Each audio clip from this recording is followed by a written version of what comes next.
본문의 말씀의 내용은 여호와 하나님께서 욥이라고 하는 사람에게 하셨던 말씀의 내용 중 일부분인데요.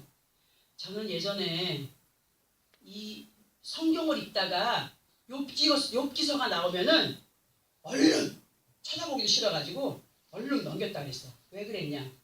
욥이 당하는 고통이 너무너무 싫어서 성경을 읽다가 욥기서가 나오면 얼른 시편으로 넘어가 버리고 했던 때가 있었다고 얘기했는데, 그리고 얼마 지나서 은혜를 받고 은혜 안에 들어와서 욥기서를 읽으면서 다른 말씀에서 찾아볼 수 없었던 그 하나님의 어떤 더욱 세밀하심을 거기서 깨닫게 됐어요. 찾게 되었고, 이 시간 우리도 듣게 하시는 말씀은 누구에게 하시는 말씀이라고? 우리 각자들에게 하시는 말씀, 우리 모두에게 하시는 말씀으로 이 시간에 본문에 등장하는 짐승이 있어요. 어떤 짐승입니까?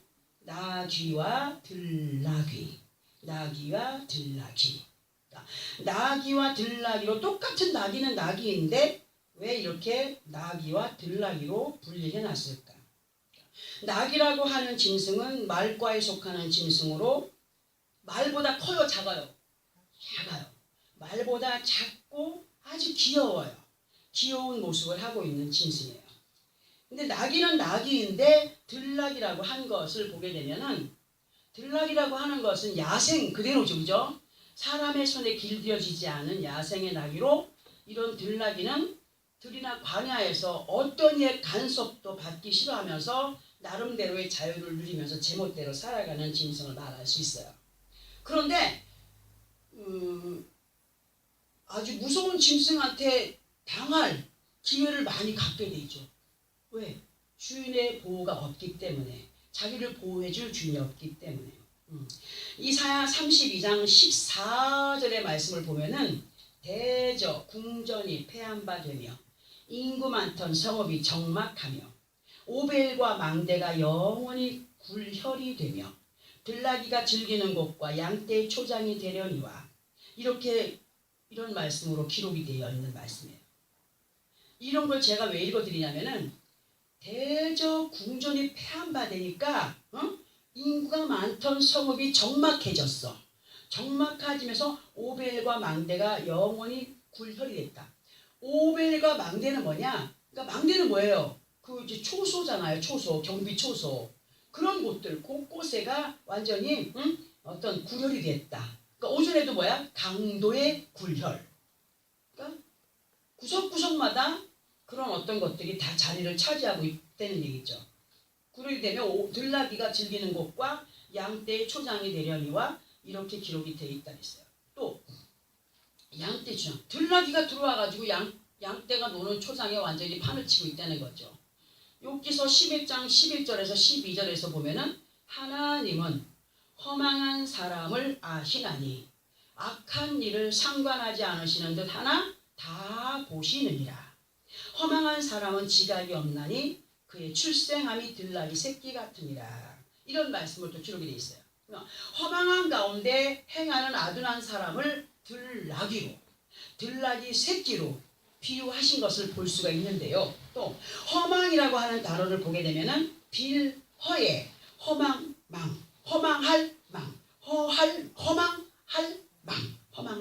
그러니까 아무것도 없는 그런 명사죠. 이 의미는 성경에 찾아보게 되면, 허망에 대한 의미를 성경에 찾아보게 되면 헛된 망상에 사로잡혀 있는 모습들, 속이 텅 빈 감정 같은 황폐한 상태를 말할 수 있는 것으로 우리에게 알게 합니다. 이러한 모습의 사람들이 행하는 행위를 보면은 대부분 성경에서 들나귀, 들짐승 등으로 비유를 해 놓으신 말씀들이 많이 있는데요. 무엇보다도 창세기 16장 12절의 말씀을 인용하여서 보게 되면, 그가 사람 중에 들나귀같이 되리니 그의 손이 모든 사람을 치겠고 모든 사람의 손이 그를 칠지며 그가 모든 형제와 대항해서 살리라. 이런 말씀이 기록되어 있어요. 그러니까는 한 형제 자매라 할지라도 그 안에는 들나귀가 있고 나귀가 있다는 거야. 그러면 들나귀는 자꾸 들이받아요. 나귀는 사람 손에 길들여졌기 때문에 온순해요. 그죠? 근데 들나귀는 뭐예요? 자기 멋대로 하잖아요. 누군가는 뭐가 돼? 항상 대적이 되는 거야. 그런 것들이 있어. 근데 여기 보니까 이런 어떤 표현들을 보면은 나귀들의 대적자 또는 믿음을 방해하는 원수가 들나귀, 들짐승으로 그렇게 기록된 말씀들이 많이 있습니다. 믿음 안에서 우리들은 울타리 안에서의 주인의 보호를 받는 낙원에 살고 있는 사람들이에요. 울타리 안에서 주인의 보호를 받는 믿음의 사람들로 진리 안에서의 자유를 만끽하면서 살아가는 사람들입니다.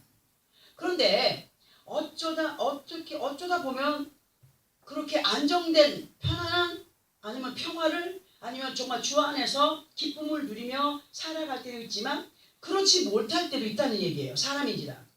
그런데 이런 행위는 하나님이 기뻐하시는 것이 아니므로 조심을 하는 사람들이 되라고 깨어 있기를 바란다라고 말씀을 하시면서 구약성경 예레미야 2장 25절을 보면은 또 이런 말씀들이 기록되어 있더라고요. 우리 이 말씀을 한번 찾아서 합독해 볼까요? 구약성경 1052페이지 정도에 있습니다. 예레미야 2장 25절.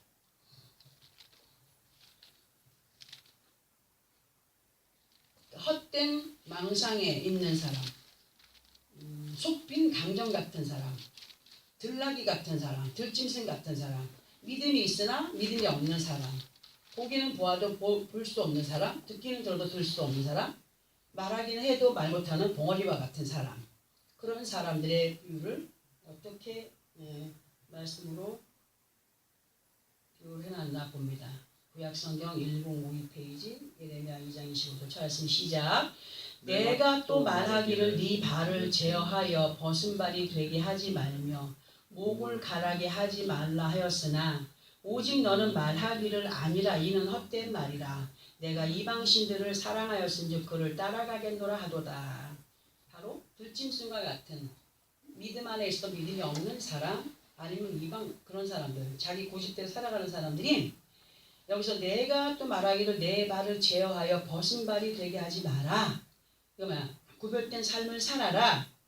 목을 가라게 하지 마라. 너의 가란 심령에 하나님의 은혜를 사모하는 자들로 가기를 원한다. 하지만 오직 그 말을 듣는 사람이 말하기를 아니라 이는 헛된 거라. 요즘에 그렇게 사는 사람이 어디 있어? 요즘에 귀신이 어디 있냐? 귀신이 없기는 왜 없어? 귀신이 있죠. 분명히 있잖아요. 응? 근데 사람들이 이거 옛날에 2000년 전에 쓰여진 성경인데 이게 뭐야 이거 지금도 이거 살아있다는 거야? 하는 그런 사람. 그러면서 내가 이방 신들을 사랑하였은즉 그를 따라가겠노라 하도다. 세상의 방법으로 그렇게 고집을 피우며 간다는 거죠. 그러니까는 우리 하나님은 예루살렘 성 밖에 성전 밖에 있는 사람들한테 얘기하는 것이 아니라 성전 안에 있는 사람들에게 하시는 말씀으로 예수 안에 있으나 믿음이 없는 사람들을 오늘 깨닫게 하시고 믿음이 있는 사람들에게도 이러한 자리에 거하지 않도록 우리에게 말씀을 주시면서 경각심을 심어주시는데 우리가 순간에 행하는 잘못된 판단의 행위는 이방신을 사랑하여서 가는 곳으로 우리가 정신을 차리지 않으면 순간의 선택이 무엇을 좌우한다고? 평생을 좌우한다. 평생을 좌우하는 길로 접어드는 것처럼 그 순간의 선택이 어떤 거냐에 따라서 달라지게 되죠. 그 선택이. 그러니까 좋은 곳으로 내게 결과를 가져오느냐 아니면 아픔으로 내게 결과를 가져오느냐. 그것은 누구에게 달린 거예요? 우리 자신들에게 달렸다는 거죠. 그러니까 믿음 안에 있는 하나님의 자녀들은 복음의 신발을 신은 자들로 가야 할 곳과 가지 말아야 할 곳을 정확히 해야 돼. 행하여야 할 것과 행하지 말아야 할 것을 정확히 해야 돼. 그러니까 허망한 곳에서의 목마름으로 후회함이 없기를 말씀으로 가르쳐서 인도하심에도 불구하고 그 말씀의 뜻을 이해하지 못한 채 세상의 정욕을 따라서 행하여가는 습성이 많은 사람들에게 지금도 있다는 말씀.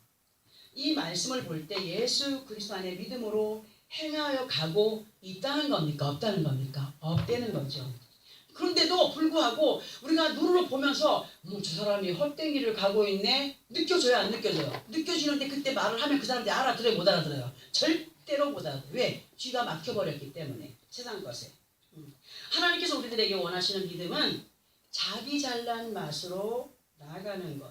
자기 잘난 맛으로 나갈 때 하나님의 뜻을 이룰 수 있다고 했습니까? 절대로 없다고 했습니다.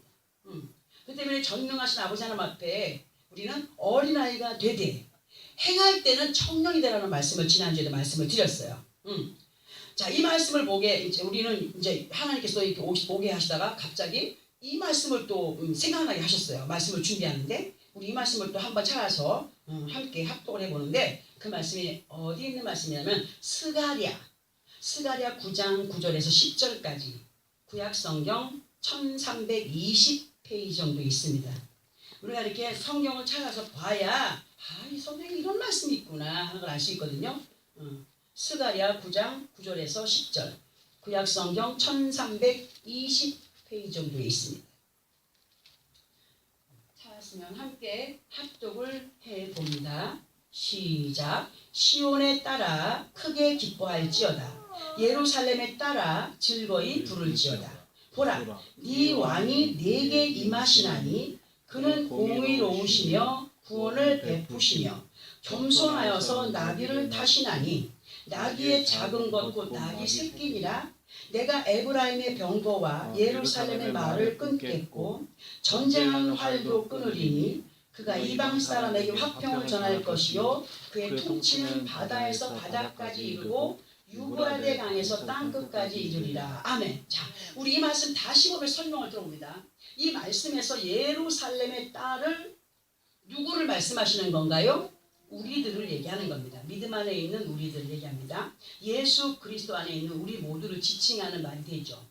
예루살렘 딸아 어떻게 하라고 말씀하십니까? 즐거이 부를지어다. 찬양 하나를 아버지 앞에 올려드리더라도 우리 온몸과 마음에 그 어떤 감정을 실어서 간절함을 실어서 소원을 실어서 그렇게 올려드리는 기쁨과 감격으로 의지할지어다 소망할지어다 간구할지어다. 그리하면 그 왕이 어떻게 하신다고요?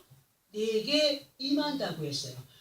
우리 주님은 소망하는 자에게 갈망하는 자에게 원하는 자에게 임하여 주신다고 하십니다. 그럼 이 말씀에서의 왕은 누구십니까? 예수 그리스도십니다. 그분은 어떤 분이냐? 공의로우시며 구원을 베푸시며 겸손하여서 아주 멋있고 큰 나귀를 타신다고 했나요? 아니죠. 나귀는 나귀인데 작은 것. 그 나귀 새끼를 탄대. 새끼. 나귀 새끼는 어미의 무엇을 원합니까? 젖을 원해요. 나귀 새끼는 엄마의 젖을 막 갈망해. 배고프면은 엄마 품에서 젖 달라고 막 낑낑대고 막 달라붙고 하잖아요. 이 말씀에서 나귀 새끼는 또 뭘 볼 수 있나요? 예수 그리스도께서 예루살렘에 입성하실 때에 큰 나귀를 타지 않았어요. 어린 나귀 새끼를 타시고 입성을 하셨어요. 우리는 주님 앞에 완벽한 자가 아닌 어린 나귀가 돼야 돼요. 무엇을 갈망하는 자가 되어야 됩니까? 하나님의 생명의 양식을 갈망하는 자가 돼야 돼요. 그 양식을 갈망하는 자. 그리고 그분은 우리의 멍에가 되어주셔요. 자, 낙이나 말에나 소에나 멍에는 뭐예요? 여기 멍에 나무로 이렇게 해가지고 멍에 있지 않습니까? 그 멍에가 그 짐승한테 귀찮겠어요? 안 귀찮겠어요? 귀찮긴 하겠죠. 그죠? 귀찮긴 하겠지만 우리 주님은 우리를 신이 타신 분이야. 어린 나귀를. 근데 그 나귀를 그냥 타는 게 아니라 말씀으로 멍에가 되어주신 분이에요. 멍에가 있을 때에 이끌림 받을 수가 있어요. 뭐 다른 사람도 태울 수 있고 짐도 실을 수 있고 행할 수 있는 어떤 것들을 얘기할 수 있거든요. 자, 그런데 그 어린 나귀로 그분이 우리의 멍에가 되어주셨을 때에 싫다고 털어버리지 않고 조금은 어설퍼도 말씀의 멍에로 임하여 주신 그분의 인도를 따르는 겸손한 모습의 소유자들과 함께 하시는 분이심을 믿어야 돼요. 우리 주님이 우리 연약함을 아신다고 했어요. 우리의 부족함을 아신다고 했어요. 말씀의 멍에로 우리 등에 올라타신 그분이 버거운 것도 우리가 느낀다고 아셔요. 그러나 그 말씀의 순종, 그 버거움을 이겨내고 순종했을 때에 성숙하고 성장하는 힘을 가질 수 있다라고 말씀을 하시거든요. 한 번 순종이 10번 듣는 것보다 낫다는 거예요.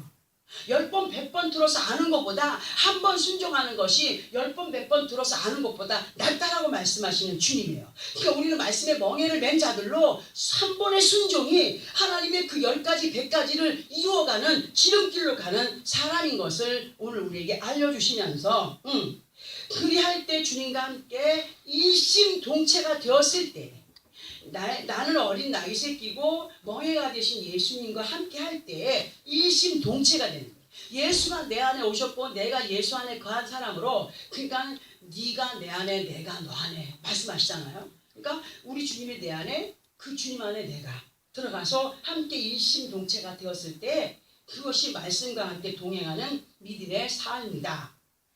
그럴 때에 어떤 역사를 일으켜주느냐, 모든 전쟁, 모든 대적하는 모든 어떤 일들, 문제들 어떻게 하겠다고 해주십니까?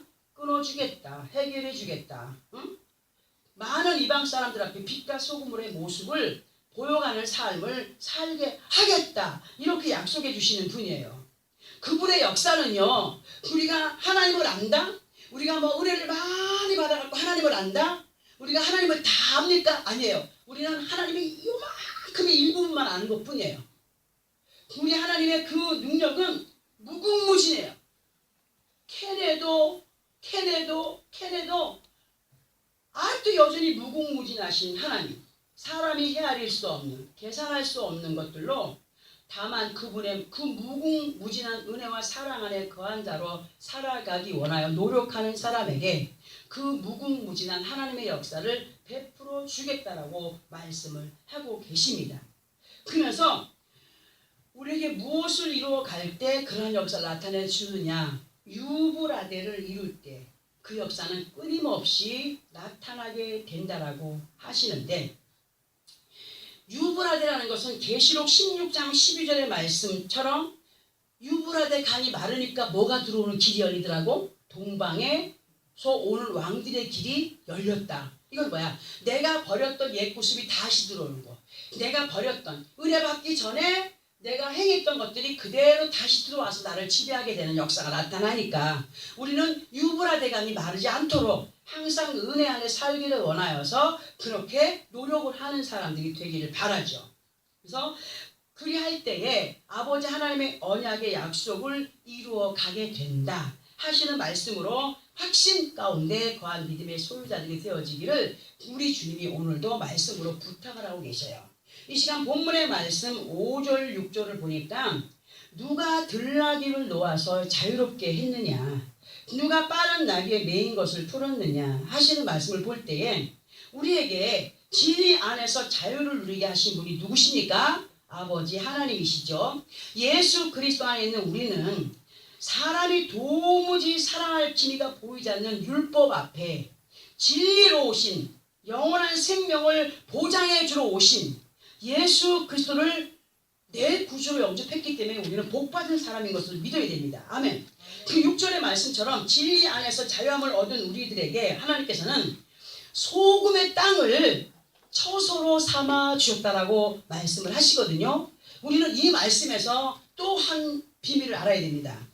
자, 소금의 땅으로 초소를 삼아 주셨다라고 하는데 이러한 것은 무엇을 의미하고 무엇을 말씀하시는가를 볼 때에 레위기서 2장 13절에서 소금은 하나님의 언약이라고 하신 말씀을 인용해 볼 때에 우리가 예수를 믿고 살아가는 모든 환경 안에서의 삶의 장소는 하나님께서 소금 땅으로 우리의 처소를 삼아주신 곳이다.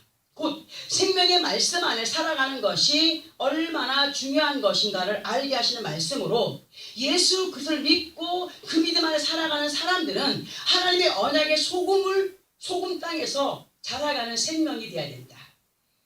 영양분을 공급받는 생명이 되어야 된다. 영원한 생명을 이루어가는 사람들로서의 삶을 살게 하기 원하여서 하나님께서 이 언약의 약속의 말씀을, 소금의 말씀을 우리에게 주었다. 그러니까 우리의 살아갈 모든 초소는 소금 땅이 되어야 된다는 거예요. 하나님의 약속을 믿고 따라가는 그런 삶이 되어야 된다고 말씀을 해도 정말 과한 표현이 아니다고 그렇게 말씀을 드릴 수가 있는데, 자, 근데 7절에 보니까 뭐라고 기록을 하고 있습니까? 7절을 함께 합독해 봅니다. 시작. 들나귀는 성읍에서 짖거리는 소리를 비웃나니 나귀 치는 사람이 지르는 소리는 그것에게 들리지 아니하며. 8절. 초장 언덕으로 두루다니며 여러 가지 푸른 풀을 찾느니라. 자, 보세요. 지금 이 들나귀는 성읍에서 짖거리는 소리를 비웃나니 나귀 치는 사람이 지르는 소리는 그것들에게 들리지 아니한다. 초장 언덕으로 두루두루 다니며 여러 가지 푸른 풀을 찾는다. 자기 만족을 찾아서 여기저기 헤매게 된다. 예수 그리스도 안에 있어도 어린 나귀 새끼로 말씀의 멍에가 되시는 예수 그리스도와 함께하지 못하는 사람, 순종할 마음이 없는 사람, 어떤 불신의 마음이 있는 사람, 부정적인 마음이 있는 사람, 온전한 믿음 안에 거하지 못한 사람을 영적인 들나귀로 비유를 했습니다. 들나귀의 그리가, 그 들나귀는 어떤 습성이 있느냐, 어떤 습성을 가진 것이라고 비유할 수 있느냐? 옛 구습을 가지고 있는 사람, 옛 구습, 그러니까 옛 습성을 버리지 못한 사람, 은혜 안에 살면서도 예수 그리스도를 닮아가려고 하는 노력이 없는 사람, 변화를 입기 원하여서 노력함이 없는 사람, 갈망하여서 정말 주님을 닮아가기 원하여서 힘쓰고 애쓰는 그런 믿음의 마음이 없는 사람, 그런 사람들을 영적인 들나귀로 볼 수 있고, 자기 멋대로 자기 고집대로 자기 뜻대로 허망한 것을 쫓아서 그렇게 가는 사람들은 성읍에서 이렇게 들려주는, 성읍에서 들려주는 사람이 지르는, 사람이 그렇게 어떻게 온전하게 인도하기 위해서 거기는 위험해, 거기는 가지마, 그곳은 가면 안 돼 하는 말씀을 자꾸 이해를 시키면서 소리를 질러서 듣게 하지만 그 소리가 그 귀에 들린다고 했습니까? 들리지 절대로 안 들린대요. 절대로 안 들린대요. 성읍에서 짖거리는 소리가 오히려 그들에게는 비웃음거리가 된다. 말씀을 듣는 귀한 예배 시간 속에서 듣게 하신 하나님의 말씀을 그냥 짖거리는 소리로 비웃으면서 낙이 치는 자로 사명을 감당하는 목사를 통하여서 듣게 하시는 하나님의 말씀을 우습게 여기는 가운데 무슨 소리를 지금 짖거리고 있는 거야? 절대로 그 귀에 옳게 들려지지 않는데. 왜 그런 거냐? 왜 그런 거냐? 여러 가지 잡다한 계산과 잡념과 어떤 계획, 그리고 막 그냥 이거 빨리 시간이 안 가나 하는 그런 것들이 있기 때문에 안 들어가는 거예요, 말씀이. 하나님의 평안이 임하면 예배 시간이 길던 짧던 그것이 은혜의 시간이 됩니다. 은혜의 시간. 그런데 이렇게 잡다한 것들로 나가는 그 이유가 8절에 기록이 되어 있어요. 하나님의 말씀이 제대로 들려지지 않는 것은 자기가 원하는 것에 생각을 맞추어 두고 눈길을 거기에 두고 엉뚱한 곳에 큰 마음을 두고 있기 때문에 하나님의 능력의 말씀이 짖거리는 소리로만 들려진다는 거죠.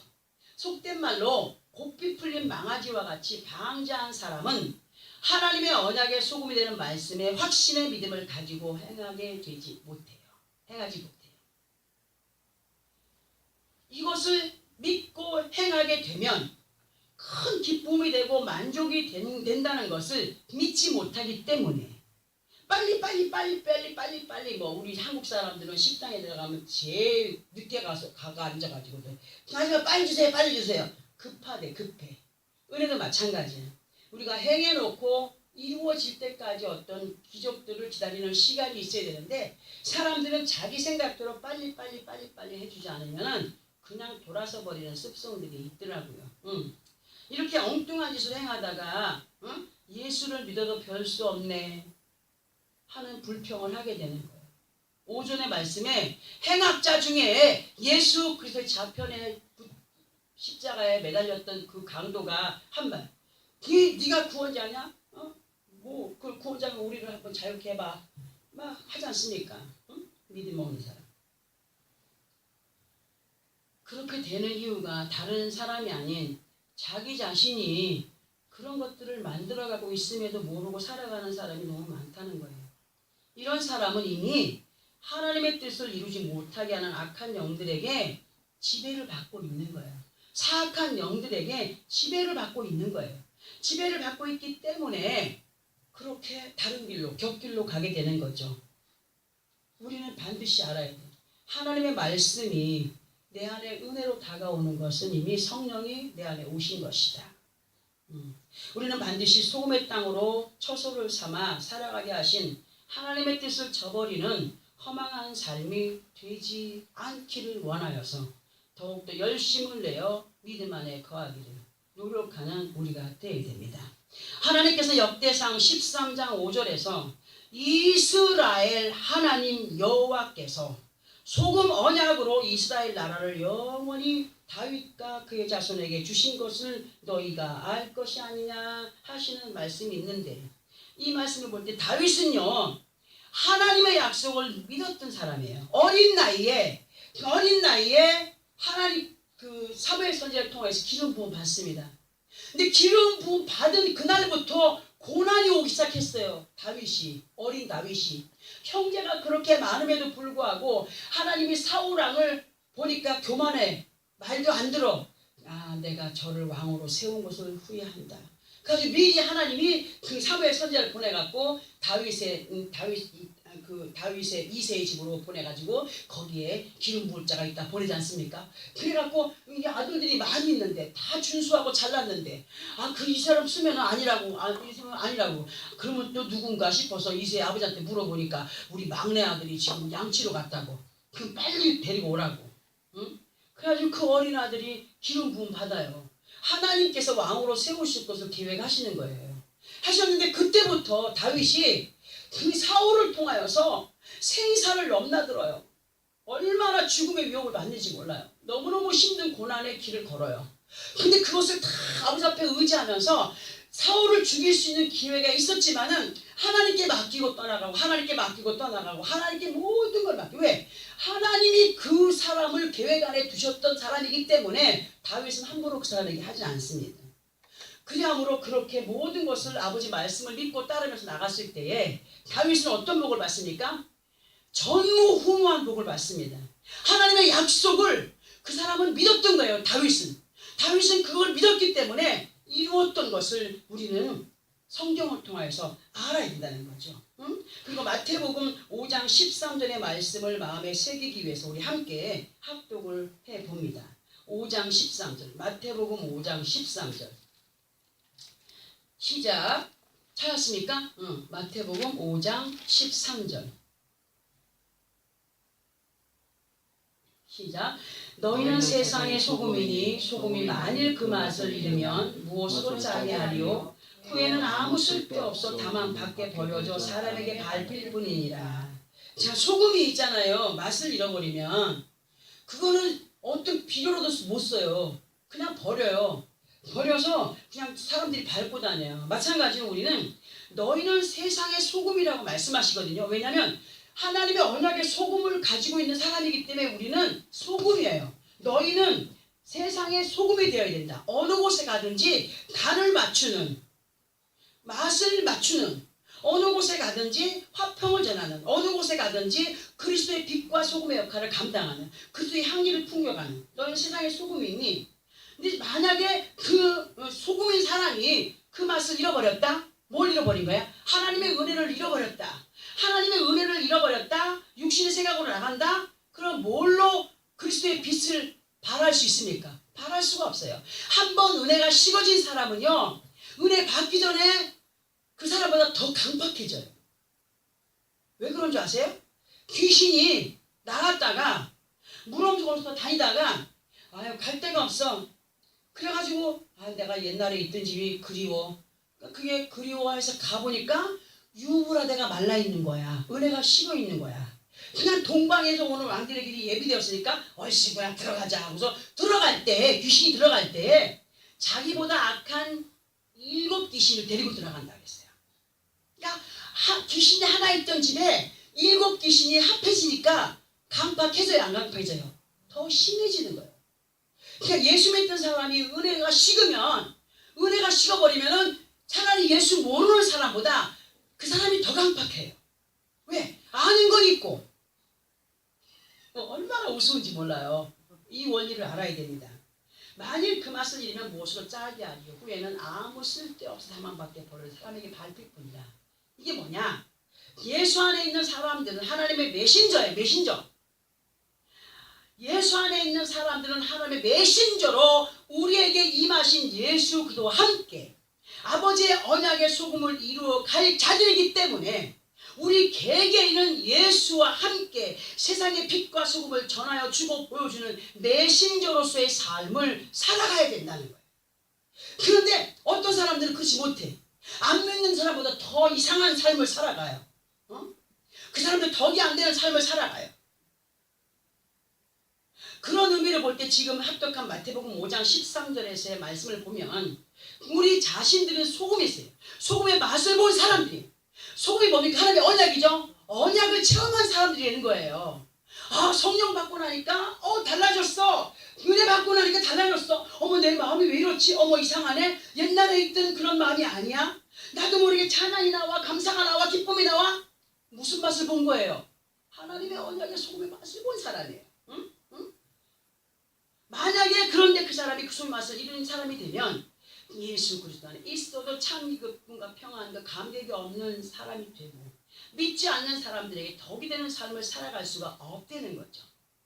사람들에게도 덕이 되지 못하지만 복음이 가리워지는 삶으로 가게 되면 훗날에 아버지 하나님의 나라에 입성할 수 없어요. 다만 많은 사람들에게 아이고 참 예수 믿는다 하더니 저거 우리보다 더 안 갔네. 손가락질 당해요. 비웃음 당해요. 우리는 절대로 그런 삶을 살지 말자는 거죠. 응? 우리는 하나님의 허락하신 평안, 그 은혜와 능력과 많은 기적들을 맛보면서 살아가는 자들이 되어야 됩니다. 하나님은 우리의 모든 것들을 매네매네 대결하시는 분이라고 말씀을 드렸잖아요. 매네매네 대결하시는 가운데 여기에도 쓸모가 없고 저기에도 쓸데가 없다면 어떻게 해요? 그냥 버려요. 버려요. 우리는 예수 안에서 절대로 조롱거리가 되는 삶을 살지 말아야 됩니다.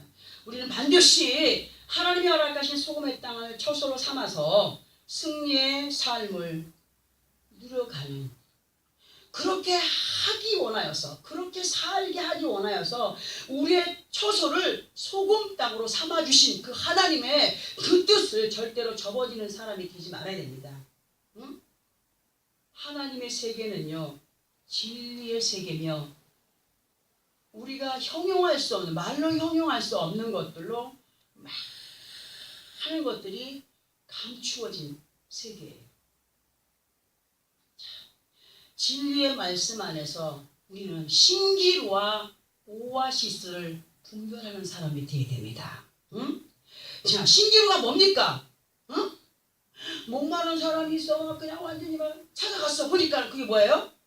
허망한 거였어요. 우리는 정말 이 말씀 안에서 신기루와 오아시스를 확실하게 분별해야 돼요. 응? 그냥 허상을 바라보는 것이 아니라 실제로 내 앞에 생명의 생수로 나타나시는 그분을 만나는 믿음의 삶이 있어야 된다는 거죠. 응? 여기저기 험한 곳으로 이동을 멈춘 자들이 되어야 된다는 거죠. 말씀의 지시를 따라서 인도를 받는 사람들로 주님 앞에 서는 그날까지 이 소금의 맛을 조금 맛봤느냐? 더 맛봐라. 우리 육신 소금을 먹으면 짜지만 이 소금은 우리의 뼈와 우리의 골수를 윤택케 하는 것이고 우리의 영혼을 살리는 것이고 우리의 육도 강건하게 하고 우리의 모든 것들을 회복시키는 그러한, 정말 예전에 고무줄할 때 깍두기 있죠. 깍두기는 짝이 없을 때 깍두기라고 하잖아요. 고무줄할 때 양쪽에 사람이 붙들고 있는데 고무줄 뛰는 사람이 있는데 짝이 없어. 그럼 뭐야? 너는 깍두기해. 그러잖아요. 우리 하나님은 그런 쓸모없는 짝이 없는 깍두기 그렇게 만들어버리면 안 돼. 우리는 주님과 함께 짝이 된 사람이 돼야 돼. 짝이 된 사람들로 정말 우리에게 생명의 생수를 확실하게 부어주시는 그분의 은혜 안에 온전히 거한 사람들로서의 삶을 살아가야 됩니다. 이 소금의 맛을 조금 보았니? 야, 은혜의 맛을 이만큼 맛보았냐? 더 큰 것을 사모해. 더 많은 것들을 하나님 허락하실 거야. 여러분들 성령 받았는데 그냥 지나지 마세요. 성령 받았을 때 후회보세요. 깊이 들어가 보세요. 우리처럼 크게 부르짖진 않아도 그 기운이 쭉 빠질 때 그 빠지는 것에 맡기면서 아래 보세요. 영으로. 그러면 나도 모르는 사이에 어떤 역사가 막 나타나요. 나타나면서 막 내 안에 성령이 어떤 것을 막 지시하실 때가 있어요. 그런 것들을 우리가 은혜라고 말할 수 있죠. 한번 소금의 맛을 봤느냐? 더 한 맛을 보기에 달려들어. 응? 그래서 끝까지 믿음의 사람들로 소금의 맛을 많은 사람들에게도 알려가는, 자랑할 수 있는, 간증할 수 있는, 그렇게 어떤 믿음의 본을 보여갈 수 있는 그런 사람들이 되어야 된다고 말씀하시거든요. 그래서 우리는 시인할 때 어떻게 됐어요? 응? 양쪽 강도 중에 한 사람은 한 사람 시인했을 때 나보내, 네가 나와 나보내 있으리라 했지 않습니까? 우리도 그 만나주신 하나님을 자랑하는, 선포하는, 간증하는, 막 그분은 정말 살아계셔 역사하시는 분이야. 나를 만나주셨어. 자꾸 시인을 해야 돼요.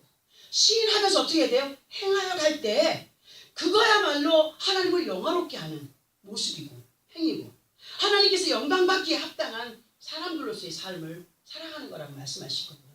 많이 받았는데도 입 딱 다물고 있으면 어떻게 해요? 받은 대로 내포하는 거예요.